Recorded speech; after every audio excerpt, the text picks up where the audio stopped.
Hi, welcome to my channel. Andhra Pradesh రాష్ట్రంలో తల్లికి వందనం నిధులు అయితే జమ చేశారు. ఇంకా కొంతమందికి క్రెడిట్ కాలేదు. మరి తల్లికి వందనం అమౌంట్ స్టేటస్ ఏ విధంగా మీ ఫోన్లో చెక్ చేసుకోవాలి, ఎందుకు మీకు తల్లికి వందనం నిధులు పడలేదు అనేది తెలుసుకుందాం. అదేవిధంగా కొంతమంది విద్యార్థులకైతే తల్లికి వందనం అమౌంట్ రాదు, ఎందుకు రాదు కూడా తెలుసుకుందాం. వీడియో చూస్తున్న వాళ్ళు తప్పకుండా వీడియో లైక్ చేసి ఛానల్ని సబ్స్క్రైబ్ చేసుకోండి. నేను కామెంట్ సెక్షన్లో లింక్ ఇస్తాను, ఫస్ట్ కమెంట్లో పిన్ చేస్తాను. ఆ లింక్ పైన క్లిక్ చేయగానే ఈ విధంగా మీరు అఫీషియల్ వెబ్సైట్కి ఎంటర్ అయిపోతారు. ఎంటర్ అయిపోయాక ఇక్కడ స్కీమ్ అని ఉంది కదా, తల్లికి వందనం అని సెలెక్ట్ చేసుకోండి.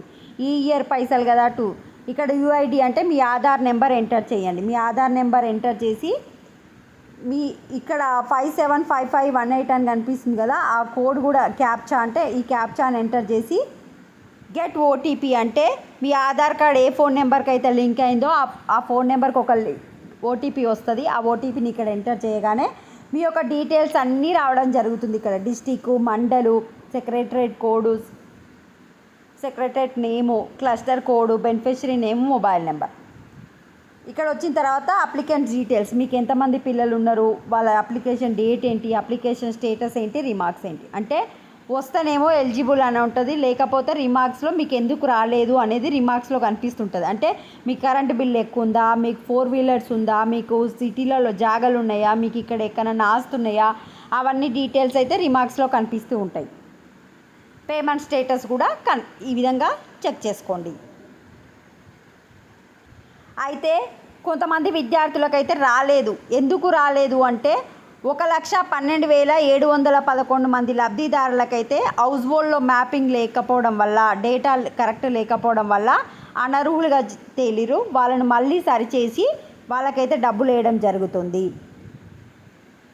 సో సచివాలయాల్లో జూన్ 12వ తారీఖు నాడు అమ్మఒడి ప్రదర్శన అయితే జాబితా పెట్టిరు. ఆ జాబితా పైన ఏమైనా డౌట్స్ ఉంటే మీరు అక్కడ వెళ్ళి చెప్పుకుంటే మళ్ళీ వెరిఫికేషన్ తీసుకుంటారు, అంటే మీ కంప్లైంట్స్ తీసుకుంటారు. జూన్ 12 నుంచి 20 వరకు కంప్లైంట్స్ తీసుకొని జూన్ 21 నుంచి 28 వరకు మళ్ళీ సెకండ్ జాబితా అయితే రిలీజ్ చేస్తారు.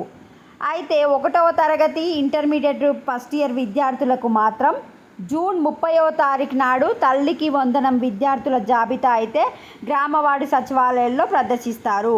1వ తరగతి విద్యార్థులకు ఇంటర్మీడియట్ ఫస్ట్ ఇయర్ విద్యార్థులు ఇప్పుడే జాయిన్ అయ్యారు కనుక వాళ్ళ డేటా అనేది ఇంకా గవర్నమెంట్కి అందలేదు. డేటా అందిన తర్వాత ఎవరెవరు అర్హులు అని చెప్పి జూన్ 30వ తారీఖు నాడైతే విద్యార్థుల జాబితా మీ గ్రామ వార్డు సచివాలయాల్లో అయితే పెడతారు.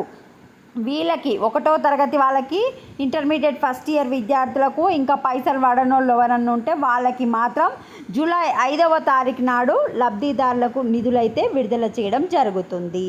సో స్టేటస్ చెక్ చేసుకోండి. స్టేటస్ చెక్ చేసుకున్న తర్వాత మీకు ఎందుకు రాలేదు అని అక్కడ కనిపిస్తూ ఉంటుంది కదా, మీరు గ్రామవార్డు సచివాలయంలో వెళ్ళి కంప్లైంట్ ఇవ్వండి. కంప్లైంట్ ఇస్తే మళ్ళీ రీచెక్ చేసి మీరు 2వ జాబితా అయితే రిలీజ్ చేస్తారు.